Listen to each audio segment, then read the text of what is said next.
예수님이 환자 치유와 관련된 말씀 제가 쭉 격주로 나누고 있는데, 앞으로 오늘 말고 한 3번 정도 더 나누면 이제 정리가 될 것 같아요. 오늘은 예수님께서 중풍병자를 고치신 이야기입니다. 우리 어려서부터 신앙생활한 사람은 이 스토리를 너무나 잘 알아요. 그래서 웬만한 사람들은 이 스토리에 대해서는 잘 알고 있습니다. 예수님이 가버나움에 오셨습니다. 가버나움은 갈릴리 호수 맨 북쪽에 있어요. 그리고 그 도시가 중요한 이유는 통행세를 받는 세관이 거기에 있습니다. 그러니까 그 갈릴리 지역의 수도와 같은, 서울과 같은 이 도시가, 마을이 이제 가버나움입니다. 그곳에 이제 예수님 오셨습니다. 그곳은 베드로의 집도 있죠. 그랬을 때 예수님 오셨다는 소문이 나자 많은 사람들이 몰려왔습니다. 그 몰려온 사람들에게 예수님께서 2절 마지막 부분에 보면 예수께서 그들에게 도를 말씀하시더니 그랬어요. 이 도라는 것은 하나님의 생명의 말씀을 그 사람들에게 전파했다 하는 것이죠. 그렇게 말씀을 전하고 있는데 3절에 갑작스럽게 사람들이 한 중풍병자를 4사람에게 메어가지고 예수께로 왔다, 이렇게 되어 있습니다. 여러분, 이 말씀을 잘 보셔야 돼요. 한 중풍병자를 위해서 4사람만 수고한 게 아니에요. 이 3절의 주어는 사람들이라고 하는 복수형을 쓰고 있습니다. 그러니까 여러 사람이 협력해서 이 한 중풍병자에게 지금 몰입하고 있는 것을 말씀해 주고 있습니다. 이 중풍병이라고 하는 것은 우리가 잘 압니다. 지금도 이 뇌혈관에 문제가 생기면 증상으로 나타나는 병이 중풍병 또는 뇌졸중 이렇게 말하죠. 그래서 뇌혈관이 터지면 뇌출혈이라고 하고, 뇌혈관이 막히면 뇌경색이라고 합니다. 그런데 이 질병은 후유증이 심하죠. 언어장애가 생기거나 아니면 신체 마비가 생기는 등, 그리고 재발률도 높다고 그래요. 그러니까 후유증이 많은 병입니다. 그런데 이 중풍병자를 4사람이 들것에 메고 온 것을 보면 아마 전신마비 상태였던 것 같고 상당히 중증 상태였던 것을 우리가 짐작해 볼 수 있겠습니다. 4절에 보면 예수님께로 왔어요. 왔더니 사람들이 막 바글바글 하는 거죠. 입구로 들어가려고 하는데 입구가 막혀서 들어갈 수가 없습니다. 그랬을 때 이 중풍병자를 메고 온 그 사람들이 지붕으로 올라갑니다. 지붕을 뜯고 구멍을 내고 중풍병자가 누운 상을 예수님 앞에 달아내립니다. 예수님 당시에 보통 집의 지붕은 평평한 모양이었습니다. 그리고 외부에서 이렇게 지붕에 올라갈 수 있는 계단이 만들어져 있어요. 그래서 계단을 통해서 쉽게 지붕에 올라갈 수 있습니다. 이제 오늘날은 이 냉난방이 잘 돼 있기 때문에 특별히 여름 같은 때 더우면 이제 우리는 에어컨을 사용하잖아요. 근데 이제 유대인들은 더우면 이제 지붕에 올라가서 그 더위를 식히고, 또 이제 지붕이 중요한 역할을 하나 해요. 유대인들은 아침 9시, 오후 12시, 정오죠, 정오. 그 다음에 오후 3시에 이제 기도하는 시간을 갖잖아요. 기도 시간에 그 옥상에 올라가서 기도합니다. 기도하는 장소이기도 해요. 제가 그 예수님 당시에 이 집 내부를 이제 사진을 찍어 온 게 있거든요. 한번 보시겠습니까? 이 내면에서 찍었어요. 밖에서는 이게 도저히 잡히질 않고, 저거보다 조금 더 잘 찍을 수 있었을 것 같은데, 저렇게 이제 들보라고 하죠. 나무로 이렇게 양쪽 그 벽면을 이렇게 대고 그 위에다가 이제 갈대를 덮습니다. 갈대가 없으면 작은 나뭇가지를 덮어요. 그리고 작은 나뭇가지 위에 진흙으로 쭉 바릅니다. 그래서 보통 집들은 이제 흙집이죠. 우리나라 같으면 이제 흙집이 지붕이 흙이면 이렇게 비가 많이 오고 하기 때문에 대형 사고가 나겠죠. 근데 이 이스라엘은 강우량이 매우 적기 때문에 이 흙집도 충분히 배수가 되고 관리가 됐었습니다. 이제 그런 지붕으로, 그런 집의 지붕으로 올라간 것이죠. 여러분, 이 중풍병자는 혼자서는 아무것도 할 수 없는 상태잖아요. 비록 예수님을 만나면 내 병이 치료받을 수 있다고 하는 이 사실을 안다고 해도, 또는 믿는다고 해도, 나 스스로는 그 예수님을 만나러 갈 수 있는 그런 힘이 없습니다. 만나러 갈 수 있는 그런 아무런 능력이 없어요. 그러니까 실제로는 어떻게 할 수 없는 환자가 이 중풍 환자예요. 오늘날도 저는 마찬가지라고 봐요. 오늘날도 이제 보통은 아프면 이제 우리가 병원에 찾아가서 진단받고 진단명에 따라서 치료를 받는데, 치료를 받아서 좋은 효험이 나타나면 감사하지만 이 의학적인 치료를 다 해도 결과가 나쁠 수 있단 말이에요. 지금 중풍병자가 바로 그런 상태인 것이죠. 얼마나 답답합니까? 예수님께 가면 낫는다고 하는 사실을 그가 인정한다 할지라도 예수님께 갈 수 있는 힘이 없잖아요. 그러니까 답답하고 막막하고 그야말로 절망적인 삶이 이 중풍병자의 삶인 것이죠. 그런데 이 환자가 건강을 되찾습니다. 그야말로 절망적인 상황에 있는 이 환자가 건강을 되찾는데, 그 건강을 되찾는데 결정적인 역할을 한 사람들이 누군가? 바로 5절 말씀입니다. 5절을 같이 읽겠습니다. 시작.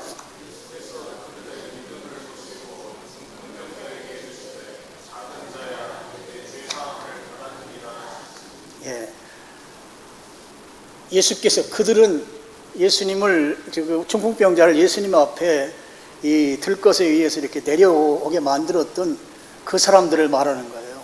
그 사람들의 믿음을 보시고 중풍병자에게 이르시되 작은 자야 내 죄사함을 받았느니라 그랬어요. 여기가 이제 다른 예수님의 치유 사례와 조금 다른데요. 다른 데서는 이 죄사함 이야기가, 죄사함, 죄용서죠. 이 얘기가 나오질 않는데, 이 중풍병자에게는 예수님께서 고쳐주시기 전에 죄사함을 먼저 선포하십니다. 유대인들이 갖고 있는 통념이 있어요. 어떤 통념인가 하면 이 중풍병이라든지 나병이라든지 또는 이 태어나기 전에 어떤 불구로 태어난다든지 좀 치료가 불가능하다고 여기는 병은 죄의 결과로 봅니다. 이게 신명기에 나오는 말씀이거든요. 죄의 결과로 본다는 것은 무슨 말씀인가 하면 하나님의 징계라는 거예요. 하나님의 징계이기 때문에 지금 저 친구가 중풍에 걸렸다, 나병에 걸렸다, 또는 뭐 맹인이 되었다, 뭐 그런 거죠. 그런 이 통념이 유대인들에게 있었던 거예요. 여러분, 이제 제가 다음번에 말씀드리겠습니다만, 날 때부터 맹인된 소년 이야기 있잖아요. 그 길을 가다가 날 때부터 맹인된 소년, 요한복음 9장 얘기예요. 그래서 그때 제자들이 첫 번째 예수님께 질문한 게 그거예요. 예수님, 랍비요, 이 사람이 맹인으로 난 것이 누구의 죄 때문입니까? 죄로 지금 포커싱을 하는 거예요. 그래서 본인 죄입니까? 아니면 부모 죄입니까? 이게 유대인들이 갖고 있는 질병에 대한 하나님의 징계로서의 죄의 결과로 보았다고 하는 것이죠. 근데 여러분, 이 질병과 이 죄의 연관성 속에서 이 말씀을 볼 때 예수님이 이 중풍병자에게 내 죄사함을 받았다 이렇게 선포하셨잖아요. 이 선포했다는 것은 무엇을 의미해요? 하나님의 징계가 해제됐다는 걸 의미하잖아요. 맞죠? 지금 내 죄사함, 죄 용서를 받았다라고 하는 것은 죄의 결과로 지금 그 병이 왔다면 그것에 대해서 예수님께서 하나님의 징계, 죄의 결과로 왔다고 하는 이 징계가 해제되었다는 걸 선포하는 것이기 때문에 그것은 곧 질병 치유를 의미하는 것입니다.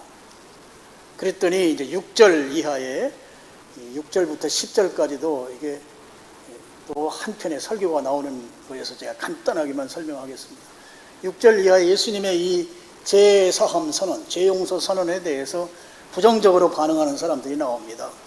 바로 서기관들이죠. 6절에 이 서기관은 다른 말로 율법사라고 합니다. 이 사람들은 고대에는 성경을 베껴 쓰잖아요.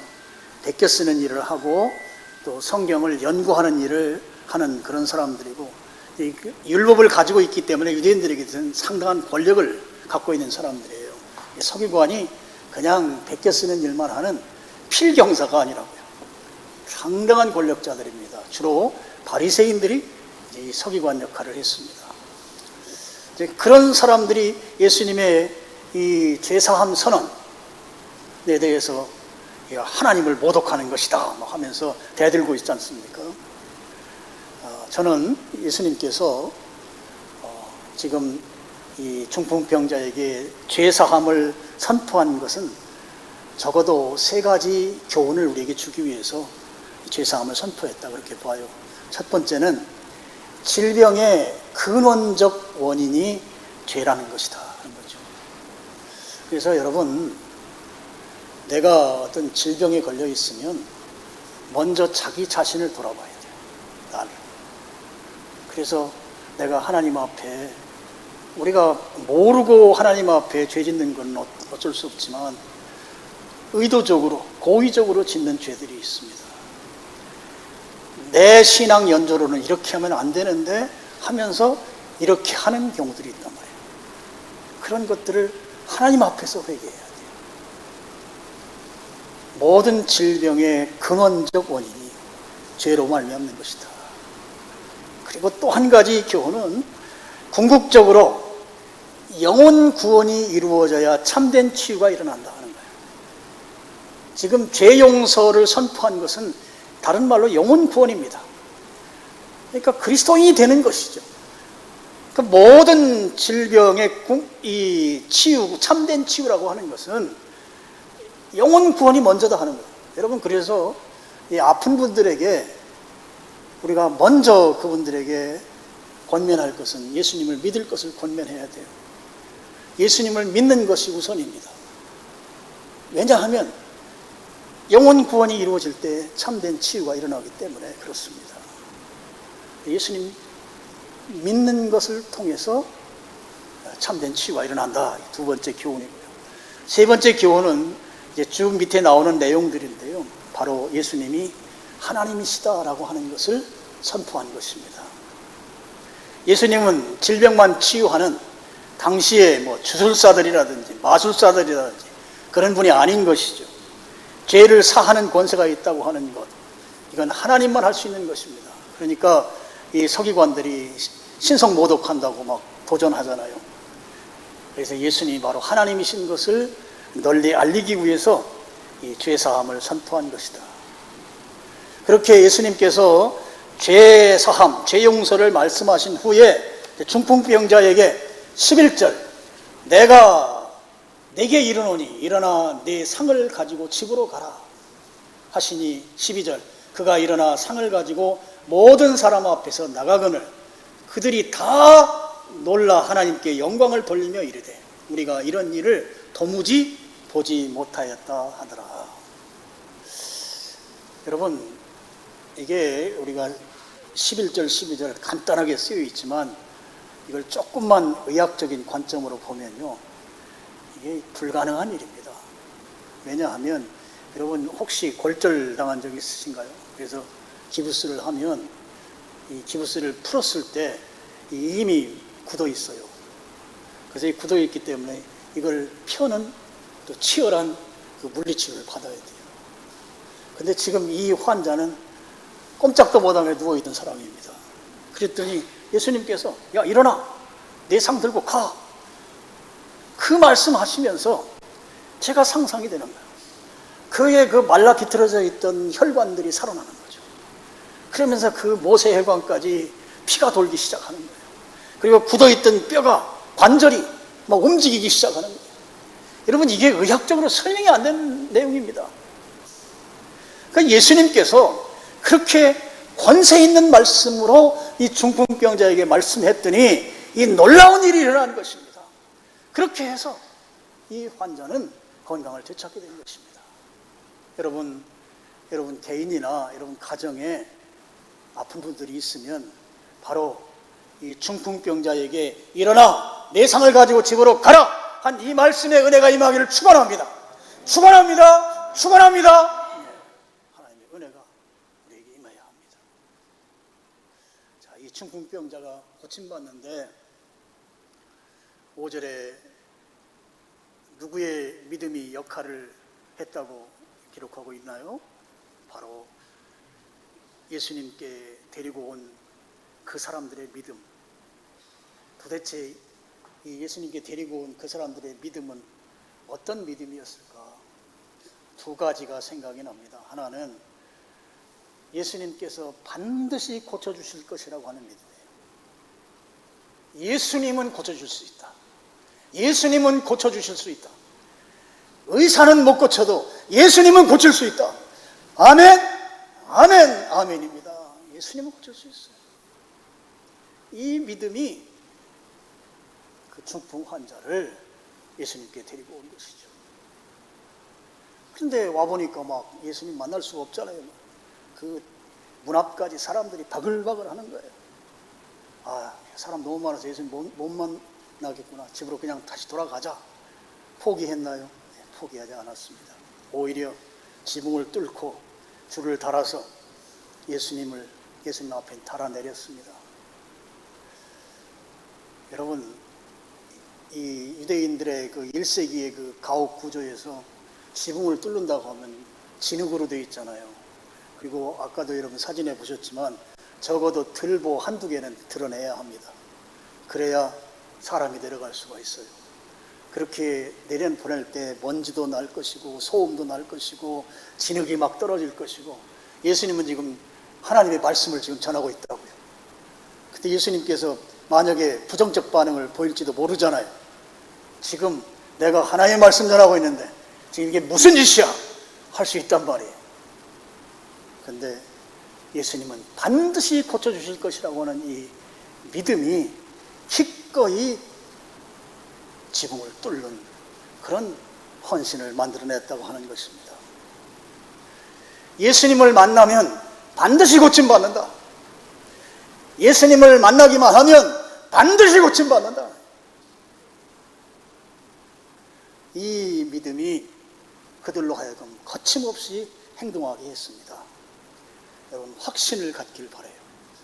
예수님은 반드시 내 병을 고쳐주신다. 이 믿음이 담대하게 만드는 거예요. 확신은 나를 담대하게 합니다. 확신이 중요해요. 확신이. 또 한 가지 이 지인들의 믿음이라고 하면 그 지붕을 뚫는 믿음이에요. 지붕을 뚫는 믿음. 여러분, 이 지붕을 뚫는다고 하는 것은 먼저는 지붕을 뚫게 되면 남의 집이잖아요. 그것에 대한 추후에 복구 비용이 들어갑니다. 경제적인 대가를 지불해야 돼요.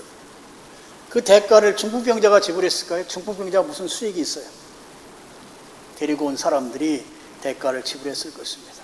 그리고 비난이 있었을 거예요. 지붕을 뚫으니까. 도덕적으로 사람들로부터 비난이 충분히 있을 만해요. 아, 지금 내가 말씀에 은혜 받고 있는데 저게 지금 무슨 짓인가? 그리고 이 중풍병자를 이렇게 지붕을 뚫었기 때문에 그 집주인이 열이 받쳐가지고 오늘날로 따지면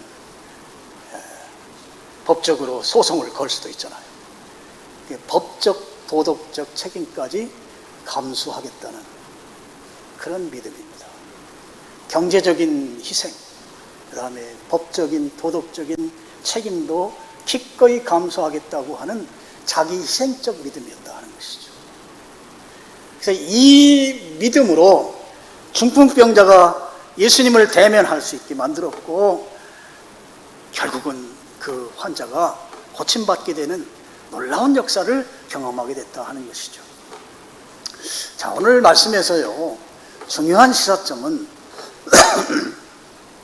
환자가 스스로는 아무것도 할 수 없어요. 얼마나 막막하고 답답하고 정말 속상합니까? 희망이 없어지는 거예요. 절망적이 되는 것이죠. 그런데 그때 주변 사람들의 이 믿음의 헌신이 그 절망적인 사람의 질병을 치유한다고 하는, 질병 치유를 예수님으로부터 받게 한다고 하는 이 놀라운 사실을 우리에게 교훈하고 있습니다. 오늘 말씀에서 제가 두 가지를 좀 적용하고 싶은데요. 하나는 우리 교회 형제 자매들에 대한 좀 사랑의 마음을 좀 더 키워가자. 우리 교회의 지체들, 형제 자매에 대한 사랑의 마음. 여러분, 이 중풍병자를 데리고 온 사람들이 믿음이라고 하는 것은 그 배경에 그 환자를 사랑하는 마음이 없으면 그거 못하는 거예요. 그 환자를 사랑했기 때문에 데리고 온 것이죠. 사람들이 야, 저 지금 너무 고생하니까 그 깊은 그런 안타까움이 있는 거죠. 영적인 어떤 동정심 같은 좀 예수님께로 데리고 가자 우리가. 그 사랑의 마음, 그 마음이 오늘 이 환자를 낫게 했다고 하는 것이죠. 그래서 오늘 우리도 우리 교회 식구들, 주일날 우리 같이 밥 먹으니까 식구예요, 식구. 식구들은 우리 식구를 향한 사랑이 필요해요. 이 우리가 가져야 될 마음입니다. 이 마음이 점점 커지면 그 마음을 주님이 보시고 우리 교회 안에 있는 우리 형제 자매들의 질병을 예수님께서 치료해 주실 것이다 하는 것이죠. 저는 우리 교회 성도들에게 형제를 사랑하는 마음이 있는 걸 잘 알고 있어요. 정말입니다. 지금은 참 우리 교회가 저 스스로도 감사합니다. 제가 이제 단적인 예로 제가 이제 수술 받고 후유증으로 좀 힘들어하고 지금 1년 정도 됐는데도 아직 회복이 잘 안 돼서 계속 병원 신세를 지고 있습니다. 근데 그 기간 동안에 여러분들이 막 눈물로 기도해 주시고, 또 제가 17년 사역을 했는데 사실 휴가는 천국 가서 휴가 받자고 그러면서 제가 휴가를 한 번도 한 적이 없거든요. 근데 막 강제적으로 우리 장로님들이 또 우리 각 여러분들이 또 여비도 주시면서 휴가도 보내주시고, 또 농사 지은 것도 막 주시고, 이것저것 먹을거리도 사다 주시고, 제가 그런 걸 받을 때마다 우리 성도들의 그 사랑에 대한, 목사에 대한 사랑, 너무너무 깊이 감사하고 정말 크게 감동해요. 그래서 참 죄송스러운 마음이 늘 있어요. 사실 목사는 성도들을 섬기고 성도들을 챙겨야 하는데, 뭐 1년 전부터 제가 제 몸 관리도 힘든 상황이 되다 보니까 성도들로부터 섬김을 받는 게 우선이 되다 보니까 늘 죄송한 마음입니다. 이런 걸 보면서 우리 교회 성도들의 그 형제를 사랑하는 마음, 이게 크다는 것을 제가 아주 정말 마음속 깊이 깨닫고 있습니다. 물론 목사에게만 그렇게 잘하는 것이 아니고 성도님들 간에도 서로 사랑하는 마음을 나누는 것을 제가 보기도 하고 또 제 아내를 통해서 전해 듣기도 합니다. 질병을 통해서 고통당할 때 그 지체를 위해서 기도하고, 또 자발적으로 방문해서 격려해주고, 또 음식물이라든지 먹을거리를 준비해서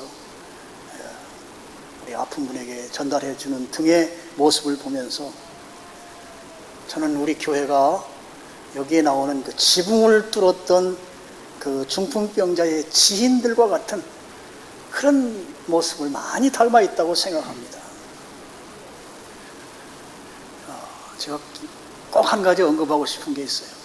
이게 주일날 여러분이 점심 식사를 하는데 점심 식사를 2명 내지 3분이 정성스럽게 만드세요. 집에서 드시는 것보다 더 맛있게, 더 반찬 숫자도 많게 그렇게 준비하세요. 근데 이제 그렇게 준비하면서 그렇게 크게 불평불만한다고는 소식을 내가 들은 적이 없어요. 이게 불과 몇 년 전부터 우리 교인들이 정말 자발적으로 섬긴다. 너무너무 감사한 거예요. 또 이 교회당 청소하는 것도 정말 감사해요. 화장실 청소하는 것도 여러분 이 지역에서 우리 교회 화장실이 제일 깨끗할 거예요. 그렇게 성도들을 위해서 섬기고 사랑하는 마음 우리 교회에 있습니다. 그래서 저는 몇 년 전부터 우리 교회가 정말 좋은 교회로 세워져 가는데 이렇게 자리 잡아가면 정말 하나님이 기뻐하는 교회가 되겠구나 하면서 지금은 많이 감사하고 있습니다. 예수님께서 우리가 우리 교회의 형제 자매들을 섬기는 그 사랑을 보시고 정말 질병 가운데 있는 그런 형제 자매들의 그 질병을 치유해 주시는 그 고침받는 역사가 정말 여러분 가운데 일어나기를 주님의 이름으로 축원합니다. 오늘 지붕을 뚫었던 이 지인들의 믿음이 오늘 우리 교회에 좋은 기반으로 지금 자리 잡혀 있습니다. 그래서 이걸 조금만 더 우리가 끌어올리면 우리 아픈 분들이 우리 형제의 섬김을 통해서 치유되는 역사가 일어날 것이다. 담임 목사로서 한 가지 욕심이 있다고 하면 이번에 자치회나 셀그룹이 조금 더 성도의 교제죠. 코이노니아라고 합니다. 코이노니아가 일어날 수 있도록 1박 MT를 우리 장로님들이 제안을 하셔서 좋은 제안으로 받아들여서 여러분에게 광고를 좀 쭉 하고 있습니다. 그래서 여러분 이번에 자치회 또는 셀그룹 이게 잘 교통정리를 잘 하셔야 돼요. 셀 리더들이 또 자치회장들이 또 갈등이 생길 수가 있으니까 잘 해서 풍성한 교제가 될 수 있도록 그 1박 하는 MT에 여러분 다 참여하길 바랍니다. 그래서 우리 장로님들, 저는 우리 교회 장로님들 참 감사해요. 아마 대한민국에서 권위를 내세우지 않는 장로님들 우리 교회밖에 없지 않는가. 그죠? 다른 교회를 경험해봤어야 알지. 정말 좋은 장로님들이세요. 뭐 목사가 뭐 하자고 하면 또 다 순종하시고, 그 캄보디아에 예배당 짓는데도 장로님들이 다 가셔서 다 일 다 하셨어요. 다 리더가 되셨어요. 이제 후임 중직자들이 곧 세워지는데 후임 안수 집사들도 선배 장로님들 본을 받아서 권위 내세우지 말고 우리 교회가 이 전통을 잘 이어져 나갈 수 있기를 바랍니다. 처음에는 그런다고 막 선서도 하고 눈물도 흘리는데 보통 한 3년 지나면 어디에서 뿌리 나는지 막 뿌리 나기 시작한다고 해요. 근데 우리 교회는 이제 그런 일이 없을 것으로 믿습니다. 여러분, 우리 교회가 좀 더 성도의 교제가 활성화되기를 바라는 교회 리더들의 관심을 여러분이 꼭 기억하시고, 여러분들 일정을 잘 조정해서 모든 분들이 빠짐없이 다 참석할 수 있기를 바랍니다. 그렇게 하실 거죠? 아까 우리 처음에 인사도 그것 때문에 했잖아요. 근데 갑자기 대답이 없어요. 너무 심각해졌어요. 심각하면 안 돼요. 성도의 교제는 심각하면 안 돼요. 네. 제가 심각해서 여러분이 심각한가? 예, 두 번째 적용입니다. 영혼을 사랑함으로 그 영혼이 구원받게 하는 일을 열심히 하자는 겁니다. 자, 중풍병자를 예수님께 데려왔습니다. 근데 예수님께서 이 중풍병자에게 죄사함을 선포했어요. 이 죄사함은 다른 말로 영혼 구원이에요. 구원받는 그리스도인 되게 만드는 것입니다. 근데 우리들에게도 우리 주변에 실제 중풍병이 아니라 영적 중풍병자 같은 사람이 있단 말이에요. 그 영적인 중풍병자 같은 사람들을 예수님께로 데려와서 예수님이 그에게 죄사함을 선포하고 그러므로 구원받게 하는 일을 해야 하겠다 하는 거예요. 여러분이 이 얘기하면 그냥 늘 부담스러워하는 거 제가 잘 아는데, 한 달 반 후에 10월, 11월 2달 동안 조이풀데이를 할 겁니다. 조이풀데이는 관계중심 전도라고도 하고 지인 전도라고도 해요. 그래서 이번에는요, 제가 지난번에도 말씀드렸지만 여러분 각자가 단 한 명만을 교회로 인도해서 내 옆자리에 그분이 앉아서 예배드리게 하는 것입니다. 내 옆자리에 앉아서 그분이 예배드리는 것까지가 조이풀데이의 완성이에요. 예, 저는 제가 전도와 관련된 책도 여러 권 쓰고 또 외부에 강사로도 많이 나갔었습니다만, 참 우리 교회에서 할 수 있는 방법들은 제가 다 한 것 같아요. 우리 교회가 이렇게 하면 영혼 구원이 되겠지, 이렇게 하면 복음 전도가 되겠지 하면서 모든 방법들, 대한민국에 나와 있는 또 미국에 있는 전도 자료들을 제가 보면서 할 수 있는 방법들을 다 동원해서 했지만, 정작 교회에 남아서 새로운 예배자로서 구원의 열매는 우리가 다 보고 있는 것입니다만 거의 없다고 하는 거죠.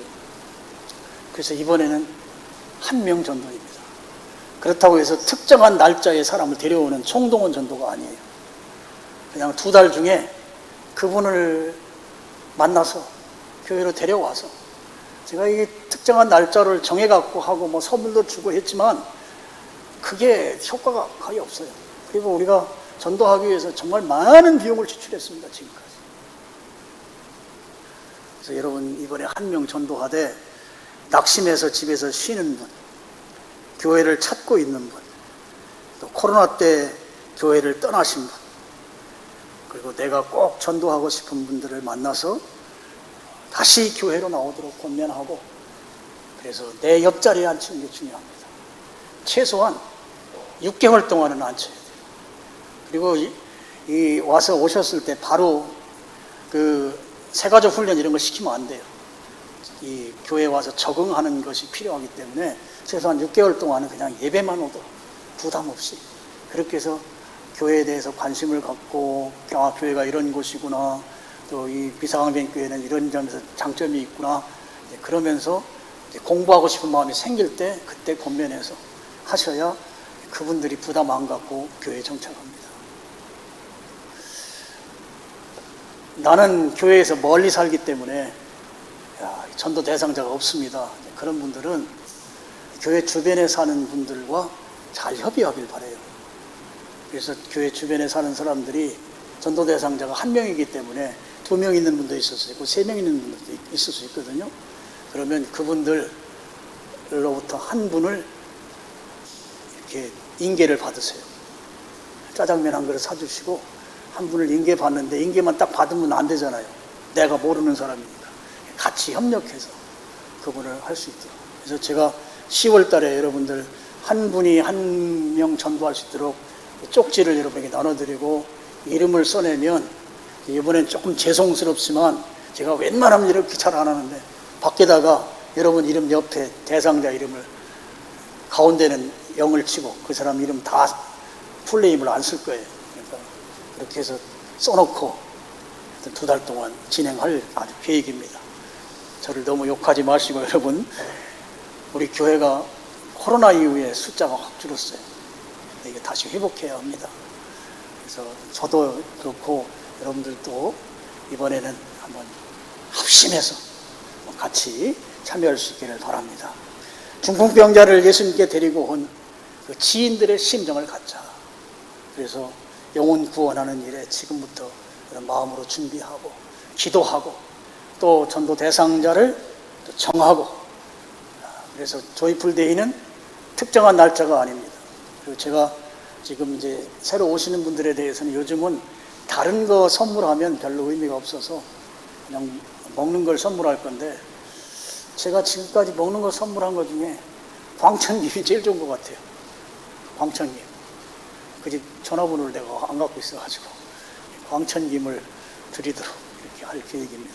그러니까 여러분 이번에 꼭 여기 영혼 구원하는 일, 내 주변에 있는 영적 중풍병자 예수님께로 인도해서 죄사함을 선포받는, 영혼 구원받는 그 일들이 일어날 수 있도록 여러분이 아주 합심해서 함께 해주시기를 주님의 이름으로 축원합니다. 기도하겠습니다. 아버지 하나님,